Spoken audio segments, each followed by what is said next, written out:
본 방송에서 제공하는 투자 정보는 투자 판단에 대한 조언입니다. 방송에서 제공하는 주식의 가치, 가격 상승 및 하락에 대해서는 방송사에서 보장하지 않습니다. 시청자 여러분 안녕하세요. 오늘을 돌아보고 내일을 준비하는 오늘장 내일장 2부 진행의 백선혜입니다. 장 마감까지 확실한 승부 전략과 내일장 주목할 섹터까지 제시해드리고 있습니다. 오늘도 저희 방송과 함께 하시면서 성공적인 투자 전략 가득 담아가시기 바랍니다. 본 방송에서 제공해드리는 정보는 투자 판단을 위한 조언일 뿐 해당 주식의 가치와 수익률을 보장하지는 않습니다. 아울러 서울경제TV와 서울경제신문은 당사의 브랜드입니다. 최근 당사를 사칭하는 피해 사례가 늘어나고 있는 만큼 각별히 주의해 주시기 바랍니다. 또 저희 방송 유튜브를 통해서도 보실 수 있습니다. 유튜브 검색창에 서울경제TV라고 검색하시면 저희 방송과 함께 하실 수 있으니까요. 실시간으로 댓글 참여도 많이 해주시기 바랍니다. 오늘장 내일장 2부 첫 순서로 시작을 해보도록 하겠습니다. 급락하는 종목에 대한 생존 전략을 모색해 보도록 하겠습니다. 종목 SOS 시간. 오늘은 S인베스팅 코리아의 진유정 연구원과 연결되어 있습니다. 연구원님 안녕하세요. 안녕하세요. S인베스팅 코리아 진유정 연구원입니다. 네, 일단은 급락하는 종목들을 진단을 해보기 전에 저희 오늘 시장 상황부터 점검을 해보겠습니다. 오후장 어떻게 보시나요? 네, 일단 우리 시장도 시장이지만 미국 시장을 조금 간략하게 짚어 넘어가 보도록 하겠습니다.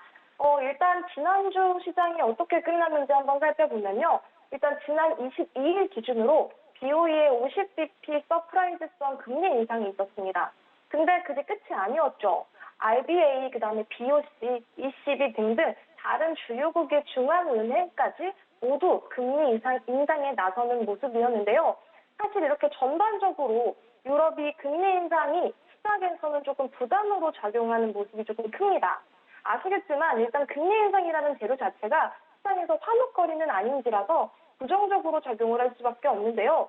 사실 주말에 미국 시장을 보시면 특정 업종 없이 거의 대다수의 업종이 하락하는 모습이었는데 전반적으로 고점에서 투심이 조금 불안해졌고 그다음에 이 금리 인상이라는 이슈 자체를 조금은 부정적으로 해석하는 모습입니다. 그리고 긴축과 경기 침체 우려에 대한 모습은 계속해서 발생을 조금 하고 있는데요. 사실 계속해서 나오는 이슈예요. 새로운 이슈가 아니라 경기 침체 우려, 긴축 이런 어떤 재료들은 이미 너무나도 약간 우려먹기를 하고 있는 재료 중에 하나입니다. 그런데 사실 이제 유럽의 금리 인상이라든지 그다음에 7월에 있을 FMC에서 결정된 이 금리에 대한 변수 자체는 새롭다든지 서프라이즈한 그런 변수는 아니거든요. 그래서 계속된 악재 우려먹기, 악재 울거먹기에 조금 그렇게 좀 동조된 그런 모습이라고 조금 보시면 되고 다만 조금 살펴보실 건 그렇다고 해서 시장이 완전하게 정말 침체로 돌아가느냐. 근데 그건 아닙니다. 그건 아니고요. 지금은 어찌 보면은 지금 시장이 올라갈 수 있는 상승 동력 자체를 조금 찾고 있다라고 봐주시면 될 것 같습니다. 그리고 우리 시장 조금 살펴보면요. 사실 조금 아쉬운 증시가 지난주에 계속 이어졌습니다. 사실 국내 증시 지난주 상황이 많이 안 좋았다고 저는 생각이 드는데 외국인이 일단 매도세가 조금 거치었던 편이었습니다. 5거래일 연속해서 매도세를 계속해서 보였었고요. 또 코스닥 시장으로 봤을 때는 줄곧 하락 종목 수가 훨씬 많은 시장이 연출이 됐었는데 조금 중요한 부분은 뭐냐면 코스피 주봉 차트를 한번 보셔야 합니다. 코스피 주봉 차트를 살펴봐도 지난주가 종가 기준으로 마이너스 2.12%로 올해 들어서요. 그러니까 2023년 들어서 최대치의 낙폭으로 마무리가 된 한 주였습니다. 따라서 대다수의 종목들이 컨디션이 조금 좋지 않았고 좀 시장 상황 자체가 수급이 조금 불안정하다 생각이 드는 시장이었는데 사실 그런 이슈로 또 미국도 좀 마이너스 나가는 부분들이 있었기 때문에 오늘 시장도 사실 조금 불안할 수는 있겠다라는 생각이 조금 들었었거든요. 근데 오전장에는 하락 출발했지만 하락 출발을 이겨내고 조금은 상승 전환을 하면서 회복해나가는 모습이 그려지고 있습니다. 따라서 장 초반에는요, 1,900개 가까운 종목들이 빠지는 모습이었는데 장중에 상승 전환 성공했고 이제 오후장 들어서까지 상승 기조는 유지를 해주고 있습니다. 다만 조금 아쉬운 건 뭐냐면 외국인 수급을 살펴보면 코스피는 매도세가 조금 보여지고 코스닥은 매도세가 조금 보여지는 그런 모습인데 거래 대금으로도 그렇게 큰 거래 대금이 아니고 유의미한 거래 대금이 아니기 때문에 시장에 미치는 영향은 조금 미미하다라는 생각이 조금 듭니다. 또 금융투자계 기관에 매수세가 조금 강하게 들어오면서 시장이 조금 상승 견인을 해주는 모습은 있는데요. 사실 전반적으로 지금 시장이 큰 일정이나 재료가 조금 부재한 상황인 만큼 악재도 없고 사실 호재도 없는 편입니다. 따라서 지금 시장 자체에 지금 종목들의 움직임을 일희일비하기보다도 다만 지금 시장 안정화를 조금 기다리면서 종목들을 살펴보는 것이 조금 현명한 판단이 아닐까 생각이 들고요. 일단 오후장 끝까지 파이팅 하시기를 바랍니다. 네, 일단 우리 시장 하락 출발한 이후에 다시 상승불을 켜고 있는 점은 고무적입니다. 그리고 연구원님께서 말씀을 하시는 중에 외국인 투자자들도 코스피 시장에서 매수로 전환됐다는 점 참고를 해보시면 좋겠습니다. 그렇다면 이렇게 시장은 빨간불을 켜고 있지만 급락하는 종목들이 있습니다. 2시 30분 기준 급락주들 화면을 통해서 살펴보겠습니다. 브리즈바이오 테라퓨틱스를 먼저 보겠습니다. 신약 연구와 개발을 하는 바이오 기업인데요. 오늘장에서 빠지고 있네요. 10%가 넘게 빠지면서 5,500원 선을 지나고 있습니다. 다음으로 캐리소프트 보겠습니다. 어린이 콘텐츠와 관련된 업체인데요. 오늘 장에서 9%가 넘게 빠집니다. 7,720원 선에서 주가는 거래가 되고 있습니다. 다음으로 팜스토리 보겠습니다. 사료주로 거론이 되는 업체인데요. 지금 시장에서는 9%가 넘는 낙폭을 보이면서 2,310원 선을 지나고 있습니다. 다음으로 SK이노베이션 보겠습니다. 지금 6%대 하락률이 기록 중인데 그래도 장중에 빠졌던 부분보다는 많이 돌려세운 모양새가 관찰이 됩니다. 종합에너지 전문 업체로 잘 알고 계시는 업체일 텐데요. 지금의 주가는 17만 1,300원, 400원 선을 가리키고 있습니다. 마지막으로 기가비스 보겠습니다. 글로벌 반도체 기판 검사를 하는 선두 업체입니다. 주가는 5%대 하락률을 기록하면서 8만 8천 원 선을 지나고 있습니다. 급락하는 종목들을 저와 함께 화면을 통해서 살펴보셨는데요. 이 종목들을 보유하고 계신 분들이거나 또 다른 종목에 대한 궁금증이 있으시다면 유튜브 댓글창에 남겨주시기 바랍니다. 그러면 저희는 첫 종목부터 구조를 해보겠습니다. 브릿지 바이오 테라퓨틱스를 구조를 해보겠습니다. 이번 달 초였죠. 바이오 USA에서 연구 개발과 신사업을 소개를 했습니다.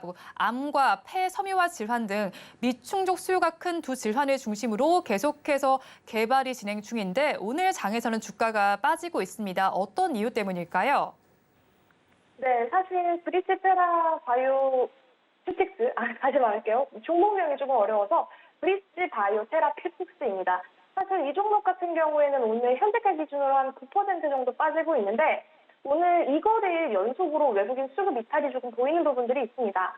다만 오늘 이렇게 빠지는 부분이 과연 뭘까? 이 오피셜 뉴스를 찾아봤을 때 확인된 어떤 악재는 크게 없습니다. 그렇다면 이 종목에 어떤 문제가 있는 게 아닌가? 그거를 조금 잘 뜯어봐야 되는데요. 사실 일단 제가 방금 전에 말씀드렸던 2거래일 연속 외국인 수급 이탈 부분이 조금 강하게 작용을 하는 것 같고요. 그리고 아까 아나운서님이 말씀해 주셨던 2023 바이오 USA 일정이 끝난 뒤에 조금 재료 소멸로 들어가는 분위기가 있습니다. 사실 이 일정에 대해서 조금 말씀을 드리면 미국 보스턴에서 나흘 동안 열린 세계 최대 바이오 제약 전시회 2023 바이오 인터내셔널 컨벤션 바이오 USA라고도 하는데요. 여기서 한국 바이오 기업들이 상당히 많이 참여를 했다고 합니다. 이 브릿지 바이오 테라퓨틱스도 부스가 없이 참가는 했는데 여기 행사에서 1대1 파트너링 미팅 50건을 수행을 했다고 해요. 이 미팅을 수행했다는 게 뭐냐면 되게 많은 투자자들을 만나서 어떻게 보면 투자를 조금 유치할 수 있는 확률이 조금 높아지고요. 이 브릿지 바이오 테라퓨틱스가 가지고 있는 기술력을 뽐낼 수 있는 그런 시간도 갖게 되는데 사실 이 일정이 이제 6월 8일에 폐막을 하면서 그 이후에는 재료 소멸로 조금 작용을 하는 듯한 모습으로 들어가는 와중인 것 같습니다. 사실 이 일정에서 만약에 조금 투자 유치를 강하게 받았더라든지 아니면 조금 더 위상을 뽐냈다라고 한다면 6월에 저 일정으로 조금 더 수급이 강하게 들어오고 어느 정도 거래 대금이나 거래량이 들어왔어야 되는데 사실 그 6월 초 이후에는 계속해서 하락 추세로 들어가고 있는 종목이거든요. 그렇기 때문에 오늘 기준으로도 보시면 사실 상장 이후에 역사적 신저가에 조금 도달하는 안타까운 모습입니다. 근데 지금 현재가 기준으로 5,500원 선을 조금 이탈해주는 모습인데요. 지금 이 브릿지바이오 테라피틱스의 이런 안타까운 행보를 보면 수급을 본다고 하더라도 계속된 어떤 매도세, 그다음에 외국인의 어떤 수급 이탈 부분이 확인이 되기 때문에 사실 투심이 계속해서 불안해지고 악화되는 게 아닌가. 그런 불안한 투심이 겹치고 겹쳐서 계속된 이렇게 매도 물량 출회로 작용을 하면서 오늘 큰 폭으로 하락하고 있는 모습입니다. 그렇죠. 브릿지 바이오 테라퓨틱스는 지금 외국인의 수급이 크게 이탈이 되면서 이거를 연속 급락세를 연출을 하고 있습니다. 그렇다면 가지고 계신 분들께서는 이 시점에서 어떻게 대응을 해야 할까요? 네, 저는 사실 안타깝지만 이 종목은 저는 도망가자 의견을 조금 드리고 싶습니다. 그러니까 손절 안내를 조금 드리는 이유는요. 사실 추세적으로 조금 완벽하게 조금 깨졌다라는 생각이 들어요. 만약에 이게 방금 전에 제가 말씀드렸던 이 6월의 일정으로 이 바이오 US의 일정으로 주가가 어느 정도 부양이 될 수 있었던 가능성도 있는데 사실 그거는 한 8,000원 선을 기준으로 거기서 조금 들어 올렸어야 합니다. 근데 이 8,000원 선이 조금 어느 정도 무너졌고 무너지면서 계속된 투매 물량이 나오는 거거든요. 근데 이렇게 추세가 이탈되었을 경우에는 너도 나도 탈바세를 조금 보이고 있어요. 왜냐하면 저기서 더 떨어지는 거 아니야? 저기서 더 역사적 신저가를 찍는 거 아니야? 라는 투심이 조금 불안하게 작용을 하기 때문에 사실 저는 지금 이렇게 추세도 깨져가는 종목이고 여기서 더 기술적으로 저점이 그려지진 않거든요. 그렇기 때문에 이런 종목은 안타깝지만 저는 도망가자 의견을 드리겠고 사실 만약에 이 브릿지바이오 테라피틱스가 돈을 정말 잘 벌고 있는 기업이라든지 아니면은 조금 뚜렷한 성과를 내준다든지 한다면은 제가 좀 홀딩 안내나 버티자라는 안내를 드리고 싶지만 사실 지금 이렇게 흘러가는 아무 악재가 없이 이렇게 흘러내리는 상황들을 봤을 때는 결코 저는 좋은 상황은 아닐 거라고 봅니다. 그렇기 때문에 지금이라도 저는 조금 도망가자 의견을 드리겠고요. 만약에 이 종목을 내가 추후에 재접근을 하겠다라고 하신다면 저는 5,000원 부근에서 재접근을 하라고 말씀을 드리고 싶습니다. 일단 이유는 뭐냐면 기술적으로도 사실 지금 뭐 5,000원의 지지가 보이는 건 아닙니다만 그 5,000원이라는 그 라운드 피겨 가격, 조금 중요한 이 마디 가격을 지켜준다. 이 5,000원을 깨지 않고 지켜준다라고 한다면 거기서 한 번 더 주가 부양할 수 있을 가능성은 있거든요. 그렇기 때문에 추후에 재접근을 하실 분들께서는 5,000원에 조금 진입을 해보시고 손절가는 바이오 종목인 만큼 조금 타이트하게 4,800원 잡아드릴 수 있겠고요. 목표가는 5,500원 잡아드리도록 하겠습니다. 브릿지 바이오 테라퓨틱스는 추세가 깨진 만큼 도망가자라는 전략을 제시해 주셨고요. 그래도 추후에 재접근을 하신다면 5,000원대 해보시고요. 손절 라인은 조금 타이트하게 4,800원으로 잡아주셨고 목표 주가 5,500원으로 제시해 주셨습니다. 그럼 저희 다음 종목 구조해 보겠습니다. SK이노베이션 구조를 해볼 텐데요. 지난주 금요일에 장 마감 이후에 유상증자 공시를 했습니다. 이 규모를 살펴보면요. 1조 원이 넘습니다. 그런데 유상증자를 두고도 증권가에서도 약간 시각이 엇갈리는 것으로 보이기도 하고 단기적으로 지금 작용할 것이다라는 시각도 나오고 있는데요. 연구원님께서는 어떻게 보시나요? 네, 사실 저는 장 마감하고 정말 놀랐었던 종목 중에 하나입니다. 일단 SK이노베이션이라는 그 종목명과 1.2조 원이라는 그 자금 규모 때문에 상당히 놀랐는데 사실 SK이노베이션 그 유상증자 이슈로 시간 외에서도 큰 폭의 하락세를 보였거든요. 일단 조금 배경을 설명을 해드리면 일단 SK이노베이션 유상증자 소식으로 오늘 한 6% 정도 하락세가 보이는데요. 저가 기준으로는 한 8.9%까지 밀렸다가 그래도 아랫꼬리를 조금은 달아주고 있습니다. 일단 배경을 조금 살펴드리면 총 1조 1,777억 원을 조달하기 위해서 유상증자를 추진한다고 23일 장 마감하고 공시를 했습니다. 발행 신주는 819만 주 정도 되고요. 유상증자는 주주 배정 후에 채권주에 대한 일반 공모 방식으로 진행이 됩니다. 이 소식이 전해지자마자 금요일 시간에 단일가 매매에서 10%가 넘는 하락세를 보였었는데 유상증자에 대해서 조금 더 풀어드리자면요. 일단 SK이노베이션은 자금 조달 목적으로 사법인 증권 취득자금 4,092억 원, 그다음에 시설자금 4,185억 원, 세무상환자금 3,500억 등을 제시한 상황입니다. 그런데 이 SK이노베이션 회사 측에서 한 말이 조금 인상적이라고 볼 수 있는데 일단 회사의 카본 투 그린 이 혁신 과정에서 배터리 사업 등 그린 사업에 대한 대규모 투자를 진행을 하고 있다. 그린 사업 전환 가속화를 위한 차세대 소형 모듈 원자로, 원전 쪽이죠. 그다음에 수소, 암모니아 등 신사업 개발과 관련 R&D 역량 확보에 박차를 가하고 건실한 재무 구조를 확보하고자 유상증자를 결정했다라고 밝혔는데, 사실 이 말 자체가 자기들 신사업 할 테니까 주주님들한테 돈 좀 내놔라고 이렇게 좀 표현을 할 수가 있는 거거든요. 그래서 시간에서도 하락세를 보였고 오늘도 하락세를 보이고 있는데, 사실 건강한 그런 흐름은 아닙니다만, 어쨌든 아래 꼬리를 이 오후장 들어서 조금씩 달아주고는 있는 점이 조금은 긍정적이다라고 볼 수 있을 것 같습니다. 네, 그렇죠. 오후장 들어서는 그래도 낙폭을 조금 줄여내고는 있는 모습을 보이고는 있지만 유상증자 소식이 다른 분들께도 조금 쇼크로 받아들여졌을 것 같습니다. 그렇다면 가지고 계신 분들께서는 지금 시장에서 어떻게 대응을 해야 할까요? 네, 사실 저는 이런 기업을 그냥 버티자라는 의견을 드리고 싶어요. 왜냐하면 사실 SK이노베이션 같은 경우에는 우리가 단기적으로 접근하는 종목은 아니거든요. 어떤 종목들의 스타일이나 어떤 끼라든지 느낌을 조금 봤을 때는 사실 이 기업이 단기로 접근해서 단타 트레이딩을 하는 그런 종목은 아닙니다. 그냥 조금 중기적인 관점, 중장기적인 관점에서 이 기업의 어떤 주주로 조금 투자를 하는 방향으로 접근을 해야 되는 종목인데, 사실 그래서 저는 조금 버티자라는 의견을 드리고 싶습니다. 왜냐하면 아까도 말씀드렸다시피 회사 측에서 소형 모듈 원자로, 이 원전, 그다음에 수소, 암모니아 이런 신사업 개발에 어쨌든 좀 열을 올리겠다라는 의지로 조금 보여질 수도 있고, 그다음에 사실 조금 갑작스러운 인상증자였기 때문에 시장이 예상하지 못했기 때문에 이렇게 조금 우리 장중에 조금 밀리는 거지, 이렇게 밀렸다가도 다시 한번 수급이 유입될 수 있는 가능성은 있거든요. 그렇기 때문에 지금 이렇게 반등 시도하면서 아랫골이 달고 양봉전환한 모습까지도 어떻게 보면 1차적인 매물 소화가 저는 다 됐다고 봅니다. 그렇기 때문에 저는 조금 버티자라는 의견을 드리고 싶어요. 사실 이런 종목은 그냥 조금 내 포트에 모아가자, 이런 종목 그냥 내가 좀 꾸준히 가져가자, 모아가자는 개념으로 접근을 하신다면 저는 괜찮은 기업이라고 생각이 들고요. 사실 지금 현재가로 이 기업이 16만 9천 원까지 아까 갔다가 그래도 조금 반등을 해주는 모습인데요. 사실 지금 차트적으로 너무나도 갭 하락해서 출발한 모습이 있기 때문에 갭이 조금 많이 써 있어요. 그래서 주봉 차트라든지 이렇게 조금 차트를 돌려보면 하방으로 한 15만 원까지는 조금 저는 열려 있다고 봅니다.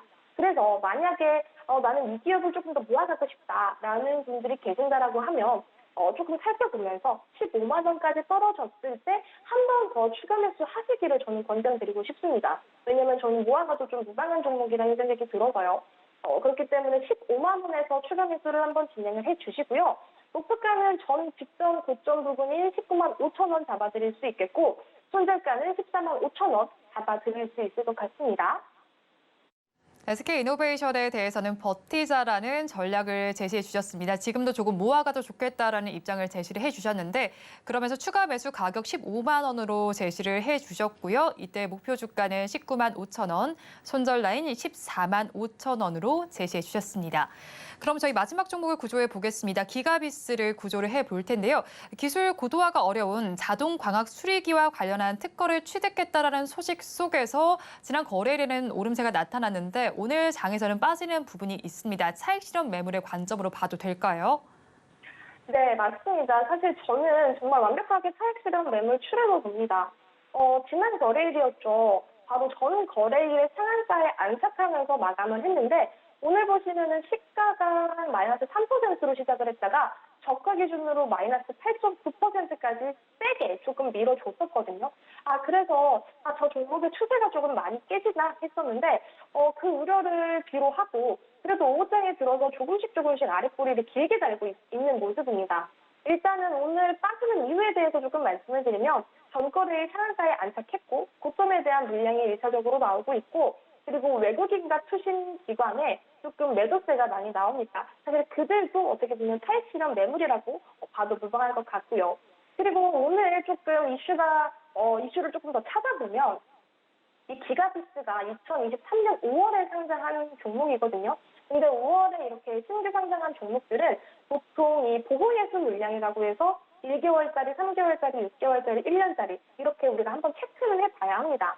근데 기가비스가 사실 지금 딱 상장한 지 한 달 정도 됐는데 한 달짜리의 의무 보유 확약 수량 이 물량이 조금 위험한 부분이 있어요. 근데 그 물량이 크진 않습니다. 한 23만 주 정도 되는 물량이라서 사실 저는 큰 부담은 아니라고 생각을 하는데 오늘이 또 일정인지라 저 물량 자체가 조금은 부담이 될 수 있는 부분이다라는 걸 조금 설명을 드리고 싶고 사실 기가비스 어떻게 보면 오늘은 그냥 약간 쉬어가는 조정 구간이다라는 판단이 조금 드는 종목입니다.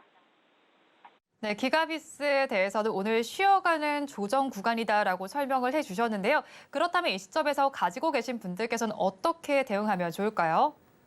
네, 저는 기가비스 상당히 긍정적으로 보고 있는데요. 저는 버티자라는 의견을 조금 드리고 싶습니다. 일단 현재가가 한 8만 7천 원 부근에서 왔다 갔다 하고 있는 모습인데요.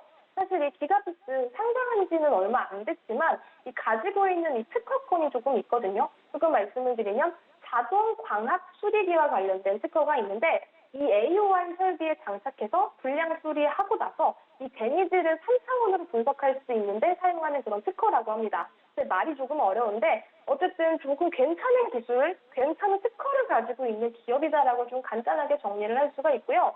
사실 전 거래일에 강하게 거래 대금이 들어와서 상한가에 안착했다라는 것만으로도 아직도 저는 이 기업의 상승 여력이 조금 남아있다고 봅니다. 그리고 만약에 이 기가비스가 정말 완전히 재료 소멸이라든지 고점 매물 추리가 나왔다라고 한다면 오늘 저가 마이너스 8.9%를 뚫어 넘어서 거의 장대 음봉으로 내려버렸어야 하는데 그렇지 않고 아래 꼬리를 달면서 계속해서 회복을 하려는 의지가 지금 보여지고 있어요.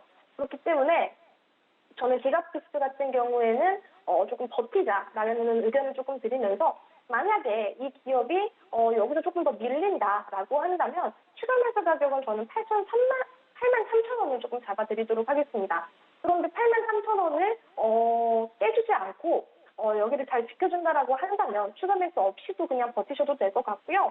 만약에 밀린다라고 한다면 8만 3천 원에서 추가 매수를 하시고 목표가는 전 고점 부근인 9만 2천 원 잡아드리도록 하고요. 손절가는 8만 원 잡아드리도록 하겠습니다. 그러니까 결론적으로는 저는 고점, 그러니까 전 상한가 갔던 고점 9만 2천 원까지는 다시 한번 치고 올라갈 수 있다라고 보고 있습니다.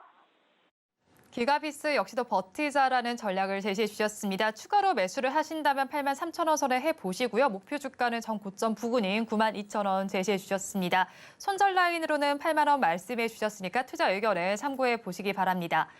지금까지 S인베스팅 코리아 진유정 연구원과 함께 오늘 종목들 구조해 봤습니다. 오늘 연결도 고맙습니다. 네, 감사합니다.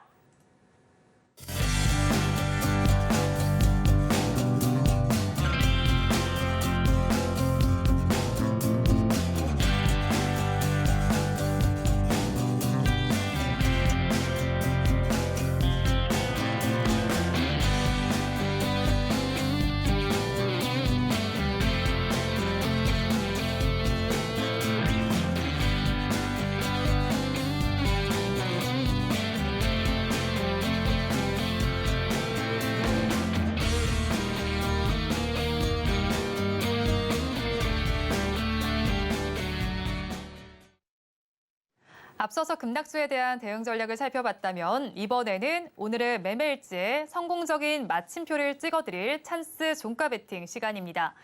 오늘은 헤르메스 스탁의 하창환 본부장과 함께합니다. 어서 오세요. 네, 안녕하십니까. 네, 일단 본부장님 종가 베팅 시간에 짚어주셨던 종목 리뷰를 먼저 해보도록 하겠습니다. 지난 19일에 공략을 해주셨던 고려산업이 고가를 기준으로 0.64%대 수익률을 보이고 계시는데 이 종목 저희 어떻게 보면 좋을까요? 사실상 이제 같은 기간에 팜스토리라는 곡물주가 네. 좀 굉장히 좀 좋은 모습들을 보여줬습니다. 근데 사실상 이제 곡물 가격이 굉장히 좀 많이 급등이 나왔거든요. 네. 뭐 이제 대두박도 그렇고 뭐 밀이라든지 옥수수, 대거 거의 상한가에 진입하는 흐름들이 나타났었고 특히나 이제 대두박 같은 경우는 20년 만에 선물 가격으로 치면은 뭐 거의 상한가에 들어갔다라고 보시면 될 것 같습니다.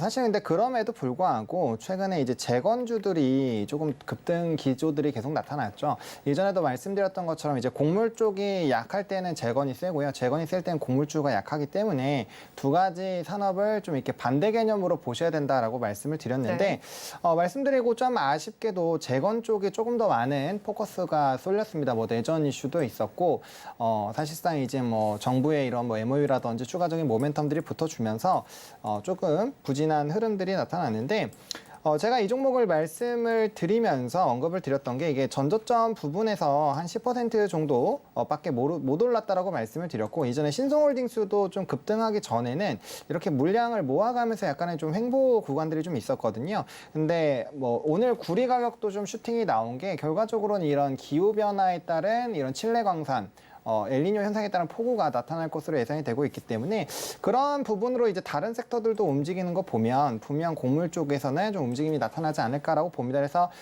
제가 이제 이전에도 눌림이 나오면 추가 매수로 대응을 해보자라고 말씀을 드렸고 바로 엑시트를 해야 될 일은 이제 종전밖에 없습니다. 그래서 종전이 나오지 않는 이상은 지금 현재 가격대부터도 뭐 충분히 계속 분할 매수가 가능하기 때문에 물량 모아가시면은 좀 좋은 결과 있지 않을까라고 정리드리겠습니다.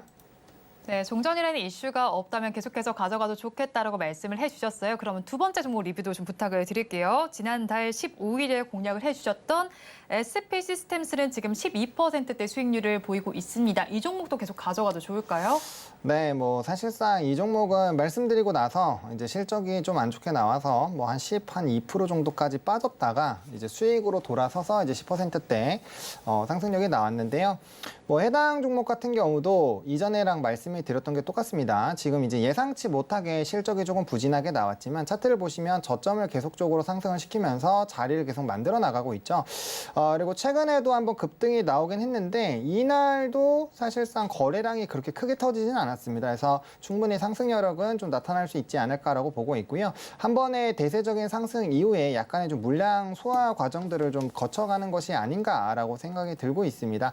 일단은 자동화 관련된 회사이기 때문에 뭐 아무래도 긍정적인 뭐 모멘텀은 충분히 계속적으로 나올 수밖에 없다라고 보시면 좋을 것 같고 또 최근에 이제 자동화에 대한 수요라든지 이런 이벤트들은 계속적으로 나올 수밖에 없거든요. 그거는 이제 이전에도 소개드렸던 코인테크라든지 이런 회사들의 이제 수주 잔고를 보시면 굉장히 좀 좋은 흐름들이 나타날 수밖에 없는 환경이어서 뭐 지속적으로 보셔도 될 것 같고요. 해당 종목 같은 경우 거래량이 한 번만 터져주면은 정말 폭발적으로 상승력이 나올 겁니다. 일단은 품절주이고 유통지수가 한 20에서 25% 정도밖에 되지 않기 때문에 충분히 좀 물량 모아갖고 있다라고 생각을 하고 있고요. 사실상 거래량 동반해서 급등이 나오고 만약에 눌림이 나오면 이전 저점을 깨는 모습들이 나타나야 되는데 계속적으로 좀 버텨주고 있는 것을 봤을 때는 뭐 추가적인 우상향 기대해 보셔도 괜찮지 않을까라는 생각입니다. 네, SP 시스템스는 지금 거래량이 터진 이후에 더 추가로 상승할 가능성이 있다라고 짚어주셨는데요. 그렇다면 로봇주 전반으로 좀 살펴볼게요. 좀 바닥을 다졌다라고 봐야 할 것 같은데 앞으로는 어떻게 보시나요?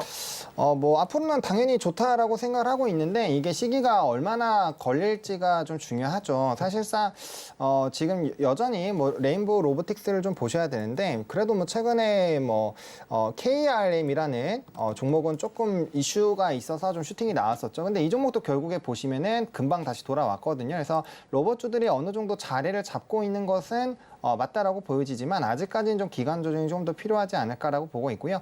정부의 정책에 대한 이런 기조들, 뭐 근데 결과적으로는 좋아질 수밖에 없습니다. 우리나라 출산율 굉장히 심각하기 때문에 출산율만 기반으로 보더라도 로봇 산업은 성장을 할 수밖에 없고요. 이게 또 AI와 연결이 될 수밖에 없는 부분이거든요. 그래서 중장기적으로 좋지만 약간은 좀 시간을 조금 더 보자. 그리고 사실상 이 종목군들이 많이 올라가려고 한다면은 이제 뭐 SBB테크 같은 뭐 SPG 같은 종목이죠. 이런 종목군들이 사실상 전고점들을 좀 뚫어주는 모습이 나타나야 되거든요. 왜냐하면 감속기 부분이고 2차 전지로 치면 양극재와 거의 동일한 섹터다라고 보시면 될 것 같습니다. 이 수요가 늘어나면 자연스럽게 이제 상승력이 나올 수밖에 없어야 되는 섹터인데 최근에 조금 상승력이 나오다가 다시 한번 좀 눌리고 있죠. 그래서 이런 종목군들이 강력하게 상승 기조가 나타나줘야 로봇 산업들의 좀 바닥이 끝났다라고 보고 있기 때문에 일단 조금은 더 시간을 더 보자라고 정리를 드리겠습니다.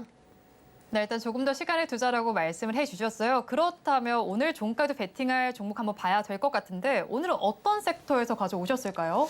네, 오늘은 힌트를 이제 볼터치로 좀 했거든요. 색 어떤가요? 네, 부드러우십니다. 네. 네. 요즘에 보시면 다 은은하게 이렇게 볼터치들을 많이 할 수밖에 없죠. 이게 왜 그러냐면은 뭐 다들 아시다시피 마스크를 벗었잖아요. 마스크를 굉장히 네. 많이 벗었죠. 이게 지하철만 가보시면 확실히 아는데 이게 사실상 처음에 풀렸을 때는 그렇게까지 사람들이 마스크를 잘 안 벗었거든요. 근데 이제는 바뀌었죠. 거의 그렇죠. 뭐 10분 중에 한두 분 정도만 쓰시고 대부분은 좀 안 쓰시기 때문에 그럼 이전보다 색조에 대한 수요가 늘어날 수밖에 없다라는 점을 보시면 좋을 것 같고 또 시장에서 뭐 증시는 조금씩 변동성이 생기고 있지만 특히나 색조 관련된 이런 또 관련된 종목군들은 52주 신고가들을 네. 계속적으로 좀 갱신을 하고 있거든요. 그래서 뭐 힌트로 볼터치가 나왔다라고 한다면 이 섹터가 너무 공개가 된 것이 아닌가 그렇죠. 라고 일단 생각을 하고 있습니다.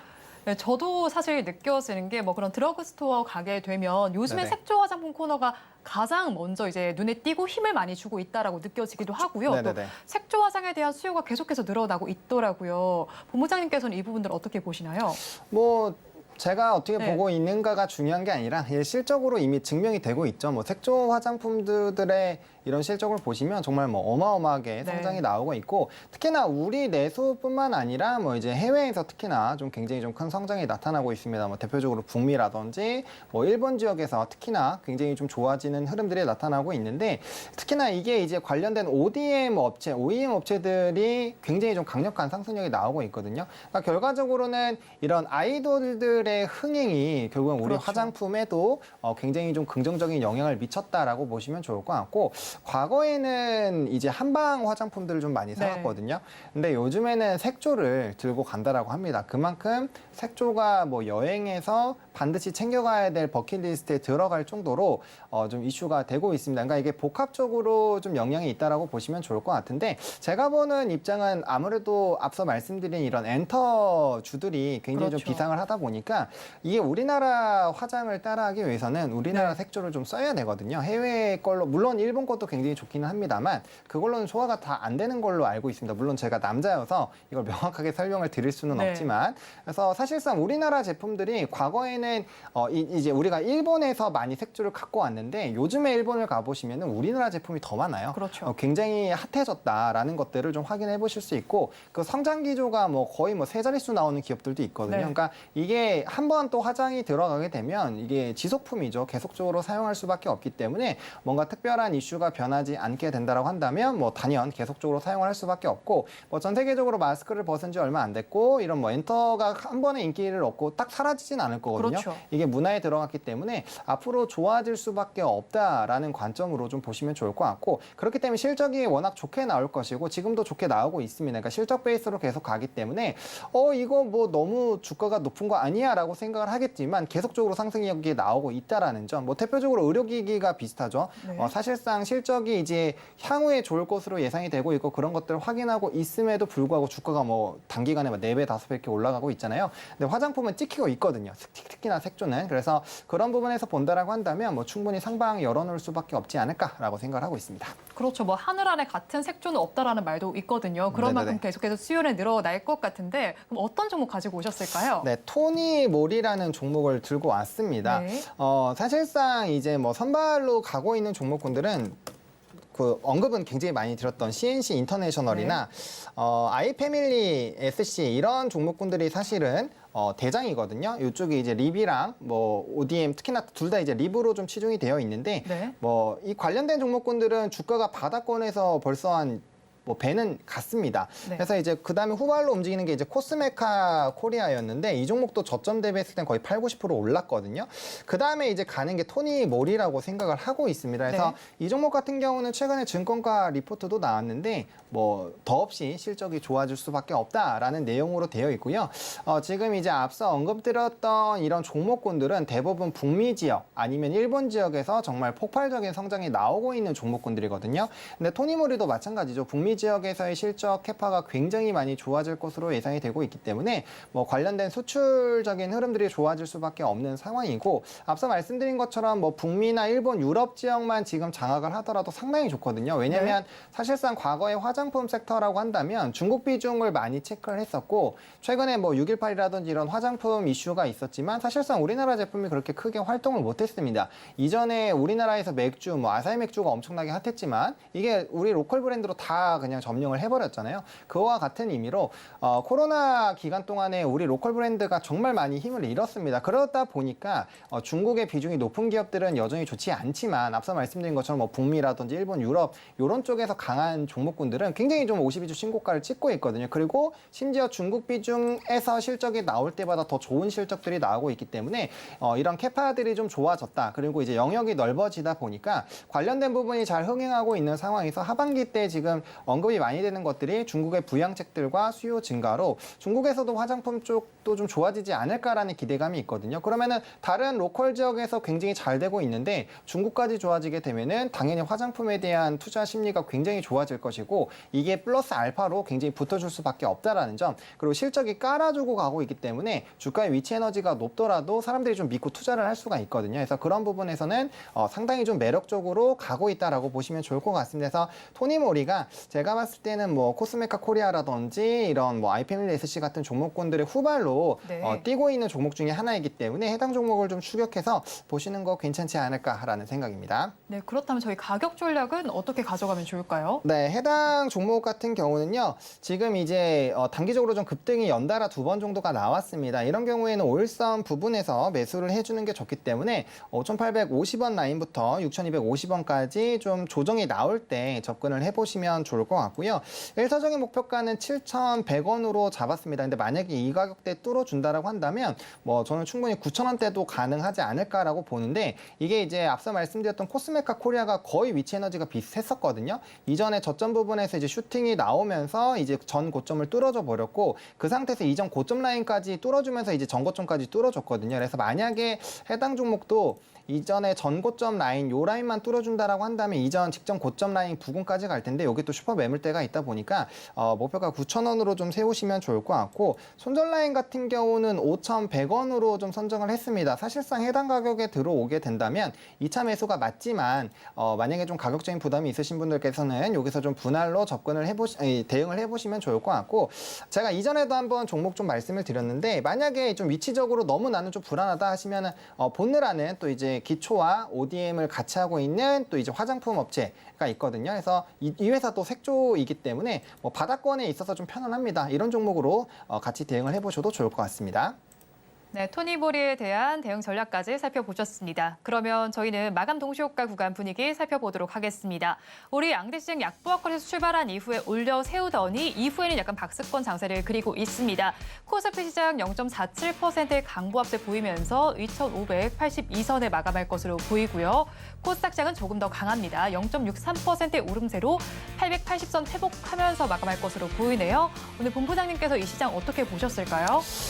사실상 좀 테마 섹터들이 주도하는 시장이기는 했습니다만 오늘 대형주들이 굉장히 좀 강하게 상승력이 나왔습니다. 뭐 일단 삼성전자 굉장히 좀 굳건하게 자리를 지키고 있고요. 이제 마이크론의 실적 발표가 남아있기 때문에 과연 이 부분들이 잘 유지가 될지 뭐 업황의 턴어라운드라든지 또 좋은 그게 나왔죠. 리포트가 영업이익 5배 관련된 리포트가 나왔기 때문에 그런 것들이 좀 투심에 긍정적인 영향을 주지 않았나라고 보고 있고요. 오늘은 뭐 단연 건설주들이 이제 좋은 이슈들이 생기면서 급등력이 나왔고 뭐 먹는 쪽 아무래도 좀 규제가 단기적으로 있지 않을까라는 생각이 있었지만 뭐 좋은 흐름들 나타났고요. 뭐 조선주라든지 약간 좀 이제 시크니컬 업종 중에서 실적이 좀 턴어라운드하는 쪽이 굉장히 좀 좋았기 때문에 아무래도 실적 베이스로 좀 이 관련된 기업들이 좀 좋은 흐름들이 나타나지 않았나. 그리고 이 코스닥에서는 이제 반도체 소부장이라든지 이런 종목군들 따라가는 종목군들이 좀 좋은 모습들이 나타났고요.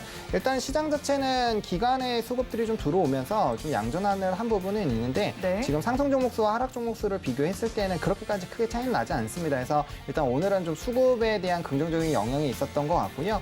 뭐 환율적인 부분이라든지 일단 대외 그 증시들이 조금은 다 눌렸기 때문에 일단 단기적으로 조금은 보수적으로 대응을 하시는 것이 맞지 않을까라고 생각을 하고 있습니다. 네, 단기적으로는 보수적으로 대응하라라고 말씀해 주셨는데 방금 전에 수급적인 측면 말씀을 해주셨잖아요. 네네. 기관 투자자들이 지금 지수를 돌려 세운 건 맞습니다. 그런데 거기에 대해서 외국인 투자자들도 지금 오후 들어서는 사들이고 있거든요. 그런데 이게 좀 궁금한 부분이 환율이 오름세를 보이는데도 외국인들의 매수세에 나오고 있는데 이건 어떻게 분석하면 좋을까요? 사실상 오늘은 뭐 매수세가 세다라고 보기 어렵습니다. 왜냐하면 그렇죠. 최근에 증시에서 외국인의 수급 이탈이 상당 부분 있었기 때문에 뭐 단기간에 1조 이상을 그냥 확 팔아버렸거든요. 네. 물론 아직까지 잔여 물량들은 많이 있긴 합니다만 이게 이제 연속적인 흐름들을 좀 가져가는지를 체크를 해보셔야 되지 않을까라고 보고 있고요. 다행스럽게도 선물에 대한 이런 계약들이 좀 강력하게 좀 들어왔고 네. 최근에 리포트를 보시면 선물에서도 이제 장기적으로는 좀 우상향할 것이다라는 부분들이 있거든요. 그래서 이런 이제 선물적인 계약에서의 깨짐 흐름들이나 외국인들의 더 추가적인 강력한 이탈들이 없다라고 한다면 일단 뭐 단기 조정으로 좀 그칠 수는 있지만 변수는 이제 미국장에서의 이런 실적 발표에 따른 반도체들의 업황이 어떻게 진행되느냐가 상당히 중요할 거기 때문에 제가 봤을 땐 그런 것들을 확인을 하고 대응을 하셔도 늦지 않겠다라고 좀 정리를 드리겠습니다. 외국인의 수급에 리포트 영향도 있습니다. 미국장에서 어떻게 움직일지를 살펴보시면 좋겠습니다. 미국 시장은 지금 실적 발표가 진행 중이죠. 이 점이 우리 시장에 어떤 영향을 미칠지 한번 살펴보시면 좋겠습니다. 마감 동시효과 구간 함께 하셨습니다.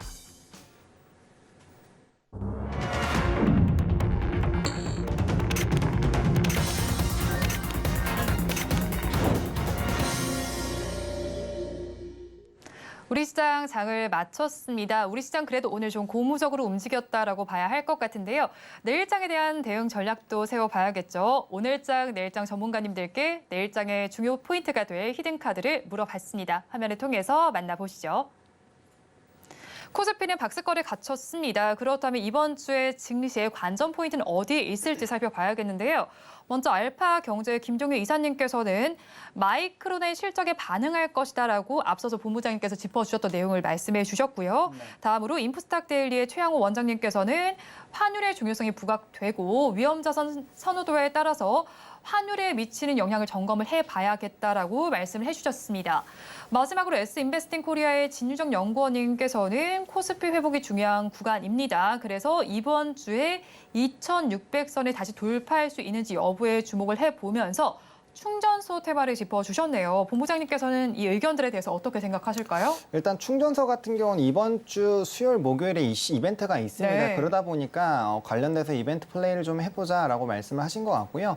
뭐 저는 앞에서 의견을 말씀드렸죠. 김정현 이사님이랑 의견이 똑같습니다. 네. 일단은 우리나라 시장을 견인을 한 섹터를 명확하게 구분을 하셔야 됩니다. 지금 이제 반도체와 2차 전지이기 때문에 또 후발로 지금 지수를 견조하게 상승력을 만들고 2,650까지 끌어간 거는 단연 반도체입니다. 그러다 그렇죠. 보니까 미국장은 차트의 기조도 굉장히 중요하지만 실적 가이던스가 가장 중요합니다. 그러니까 네. 실적적인 부분에서 만약에 부정적인 의견이 나오면 뭐 차트 다 무시하고 좀 깨져버리는 그런 흐름들이 나타나거든요. 근데 만약에 지금 그런 질문을 좀 드릴 수가 있죠. 만약에 지금 미국장에서 이렇게 엔비디아 효과로 상승력이 나왔던 이 지수가 네. 만약에 그쪽에 강력하게 폭락이 나왔을 때 과연 우리나라 증시에 있는 반도체 주식들은 버틸 수 있을 것이냐라고 질문을 드리면 다들 아니 이렇게 얘기를 하실 거란 네. 말이죠. 그렇기 때문에 마이크론의 실적을 주목을 해야 된다라는 겁니다. 물론 뭐 그들이 떨어진다고 해서 우리나라의 실적이 무조건 떨어진다라는 부분은 아니지만 마이크론 테크놀로지가 이제 과거부터 반도체 쪽에선 가장 먼저 실적을 발표를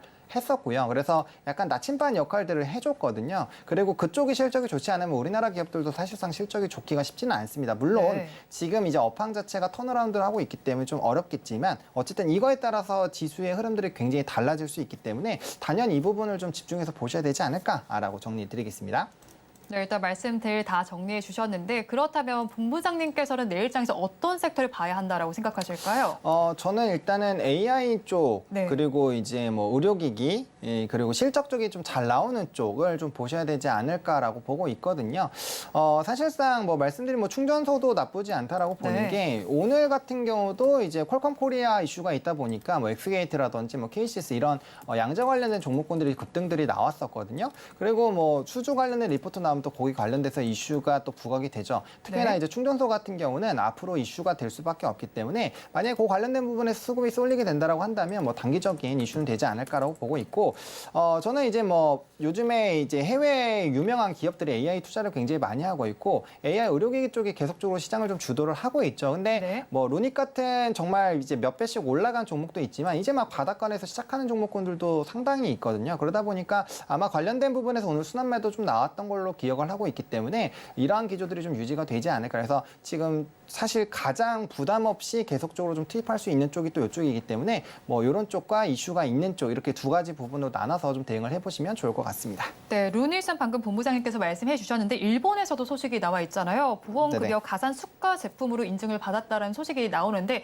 관련한 종목들도 오늘 좀 움직였는데 이게 단기적으로 그칠까 아니면 앞으로 좀 지속적으로 봐도 좋을까요? 사실상 장기적으로 보는 게 맞기는 합니다만 네. 뭐 루닉 같은 경우는 이제 가격적인 부담이 점점 생길 수밖에 너무 없죠. 크잖아요. 네. 네, 그리고 이제 바닥권에서 사실상 이제 뭐 거래량이 동반한 것이 아니라 고점 라인에서 좀 동반을 해서 상승력이 나오고 있기 때문에 뭐 분할로 대응을 하셔야 되는 거는 맞다라고 봅니다. 물론 이 종목 같은 경우는 뭐 앞으로 실적이 더 좋아질 수밖에 없는 환경이긴 합니다. 왜냐하면 루닛 인사이트라는 그 사이트에 지금 2,000개가 넘는 기업들이 합류를 했고요. 네. 이게 이제 처음에 1년 했을 때 한 1,000개 기업과 1년당 거의 1,000개씩 늘어나고 있는데 이게 4분기 때 폭발적인 이 재구독을 통해서 이슈가 될 수밖에 없거든요. 그러니까 요번 그 작년 4분기의 실적이 굉장히 좋았던 것처럼 올해 4분기는 더 좋아질 수밖에 없어요. 근데 이 회사가 AI 쪽에서 특히나 암 쪽으로 많이 하거든요. 암 진단. 그렇죠. 그러니까 암 같은 경우는 우리 치매와 더불어서 뭐 이제 치매와 탈모 그리고 암 요 부분은 뭐 앞으로 우리가 챙길 수밖에 없는 부분인데 맞아요. 뭐 조기 진단까지도 좀 넘어갈 수 있는 부분이다 보니까 이 캐파가 굉장히 큰 거죠. 그래서 그런 부분에서는 굉장히 좋다라고 생각은 하지만 일단 주가 자체가 굉장히 좀 강력하게 상승력이 나오고 있기 때문에 뭐 AI 쪽 특히나 엔비디아라든지 이런 쪽이 좀 눌리게 된다라고 한다면 거기에 따른 조금 수급적인 부담감은 생길 수밖에 없지 않을까라고 보고 있기 때문에 분할로 계속적으로 대응을 해주시는 게 맞지 않을까 생각을 하고 있습니다. 네, 분할로 의료 AI 쪽 대응하면 좋겠다라고 말씀해 주셨고요. 오늘 또 시장 속에서 보니까요. 완성차 업체들의 주가가 좀 좋았습니다. 특히나 기아는 2% 넘는 상승률을 보였는데 뭐 커넥티드카 서비스가 글로벌 가입자 1,000만을 돌파했다는 소식도 있고요. 또 현대차의 경우에는 3년 만에 신차급 중고차만 판다라는 소식이 전해지면서 뭐 현대 글로비스의 주가까지도 움직였잖아요. 이 부분은 저희가 어떻게 체크하면 좋을까요? 사실상 자동차 쪽은 좋게 말씀을 드려야 된다라고 생각하는 네. 게 이제 Q단 그런 것들도 뭐 플러스 알파가 되겠지만 가장 중요한 건 자동차 출하량이죠. Q 자체가 1분기 때 폭발적으로 늘어났고 2분기에도 좋아지고 있는 상황입니다. Q가 좋아지게 되면은 뭐 환율이나 이런 부분도 약간 부담이 됐지만 다시 조금 뭐 돌아오고 있는 상황이고요. 그래서 지금 엄청나게 우려할 정도는 아니란 말이죠. 그럼 P단이 유지가 되고 있는 상태에서 Q단이 늘어난다? 그럼 실적 베이스가 계속 상승이 나오고 있는데 주가는 눌렸잖아요. 그럼 오히려 매수 기회로 충분히 삼아볼 수 있는 상황인 거죠. 그래서 저는 자동차 sek터를 보실 때는 뭐 다른 이슈들도 굉장히 중요하지만 결국엔 이 수량이 얼마나 유지가 되느냐가 결국에는 핵심이기 때문에 이 부분을 좀 체크를 해보실 필요가 있지 않을까라고 보고 있고 물론 이제 기저 효과는 생길 수밖에 없습니다. 1분기 때 워낙 좀 좋은 출하량이 나왔지만 만약에 이런 출하량이 연속적으로 나오면서 분기에 대한 이런 출하량이 증가하는 추세다. 그렇다고 한다면 저는 뭐 자동차 섹터가 다시 한번 시장의 두조주로도 부각이 될 수 있지 않을까라고 보고 있기 때문에 뭐 일단은 가장 중요한 거는 P와 Q를 계속적으로 좀 추적을 해보시면 좋겠다라고 정리드리겠습니다. 네, 자동차주에 대해서는 P와 Q를 계속해서 주목해 보시면 좋겠고 장기적으로 보시면 좋겠다라고 말씀을 해주셨어요. 그렇다면 앞서서 언급을 해주셨던 종목들 중에서 건설주도 오늘 좀 대형 호재가 있다라고 봐야겠죠. 이 종목들은 어떻게 보면 좋을까요? 사실상 건설주들 같은 경우는 오늘 이렇게 주가의 흐름을 보시면 아시죠? 시가에서 15% 올랐다가 지금 종가가 6%로 끝났거든요. 그렇죠. 그러니까 이제 단발성으로 보는 분들이 많고 그만큼 또 차익 매물 그리고 이제 발목이 잡혔던 분들이 탈출하시는 부분이 많거든요. 그래서 제가 생각했을 때는 건설주보다는 건설기계 쪽으로 보시는 게 맞지 않을까 싶습니다. 왜냐하면 건설주들은 국내가 좀 힘들거든요. 국내가 지금 여러 가지 이슈들로 좀 힘들기 때문에 해외에서 계속적인 수주가 나와야 되는데 물론 이번에 좀 좋은 기조가 나왔지만 연초부터 사실 이 이슈가 나오기 전까지 보면 조단위 계약이 거의 없습니다. 한두 건밖에 없기 때문에 그런 식으로 본다라고 한다면 차라리 북미 지역에서 폭발적인 수주 잔고량들이 늘어나고 있는 건설기계 쪽을 보시는 게 더 낫지 않을까 싶습니다. 네, 건설주보다는 건설기계주에 관심 가져보면 좋겠다라고 말씀해 주셨습니다. 지금까지 헤르메스 스탁의 하창원 본부장과 함께했습니다. 오늘 말씀도 고맙습니다. 네, 고맙습니다. 오늘장 내일장 2부도 마칠 시간이 됐습니다. 본 방송에서 제공해드리는 정보는 투자 판단을 위한 조언일 뿐 해당 주식의 가치와 수익률을 보장하지는 않습니다. 아울러 서울경제TV와 서울경제신문은 당사의 브랜드입니다. 최근 당사를 사칭하는 피해 사례가 늘어나고 있는 만큼 각별히 주의해 주시기 바랍니다. 오늘장 내일장 2부 준비한 순서는 여기까지입니다. 저희는 내일 이 시간도 여러분과 함께하겠습니다. 함께해 주신 여러분 고맙습니다.